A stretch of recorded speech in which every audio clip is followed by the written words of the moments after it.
Hello viewers, welcome செய்கிறேன் Agmal ஃபுட்டுக்கு. Hotel ஸ்டைலில் வந்து ஒரு இன்ஸ்டன்ட் சட்னி தான் வந்து செய்ய போகிறோம். வேர்க்கடலை வந்து நம்ம வறுத்து வச்சிட்டோம் அப்படின்னா அவ்வளோ குயிக்காக இந்த சட்னி வந்து செய்யலாங்க. இது வந்து நிறைய பேத்துக்கு வந்து தெரிஞ்சிருக்கும். இந்த ரெசிபி பார்த்தீங்கன்னா ரொம்பவே வந்து யூஸ்ஃபுல்லாக இருக்கும் பிகினராக வந்து ஸ்டார்ட் பண்ணுறவங்களுக்கு. இந்த வேர்க்கடலை வந்து 1 கப்பு வறுத்து எடுத்துக்கிட்டேன். அதே அளவுக்கு வந்து 1 கப்பு பொட்டுக்கடலையும் வந்து எடுத்துக்கிட்டேன். இதில் பார்த்தீங்கன்னா ஒரு 1/4 டீஸ்பூன் பெருங்காயம் வந்து இந்த சட்னி கூடயே போட்டு அரைக்கக்குள்ளே நல்லாயிருக்கும். அப்படி இல்லைன்னா நீங்கள் வந்து தாளிக்கக்குள்ளே கூட வந்து பெருங்காயம் யூஸ் பண்ண முடியும். தேவையான அளவுக்கு காரத்துக்கு ஏற்ப மாதிரி வந்து பச்சை மிளகாய் எடுத்துக்கலாம். இதில் புளி வந்து சின்னதாக வந்து நம்ம வந்து வச்சுக்கலாம். ஒரு நெல்லிக்காய் சைஸ் இருக்குது இல்லைங்களா, சின்ன நெல்லிக்காய் அந்த சைஸுக்கு. இப்போ எல்லாமே வந்து இதில் போட்டு அரைக்க வேண்டியது தான்.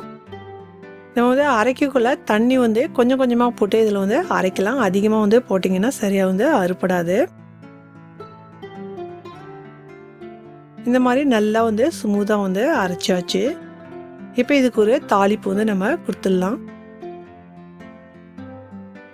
அவ்வளோ குயிக்காக நல்லா டேஸ்டியாக ஹெல்த்தியாக ஒரு சட்னி வந்து நம்ம ரெடி பண்ணிட்டோம்.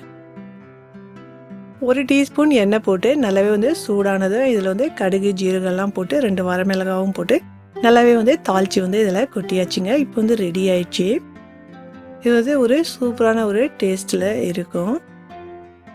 எந்த சேனலில் பார்த்தீங்கன்னா வேர்க்கடலை சட்னி வந்து நான் போட்டிருக்கேங்க. அது வந்து டிஃப்ரெண்ட் டேஸ்ட்டில் இருக்கும். தேவைன்னா கீழே லிங்க் கொடுக்குறேன், பார்த்துங்க. இந்த ரெசிபி பிடிச்சிருந்தா மறக்காத ஃபேமிலி அண்ட் ஃப்ரெண்ட்ஸோட அதிகமாக ஷேர் பண்ணுங்கள். பக்கத்தில் இருக்க பெல் பட்டனுக்கும் ப்ரெஸ் பண்ணிக்கோங்க. நான் போகிற ரெசிபி உடனுக்குடன் மொபைலில் வந்து சேரும். என்ஜாய் சட்னி.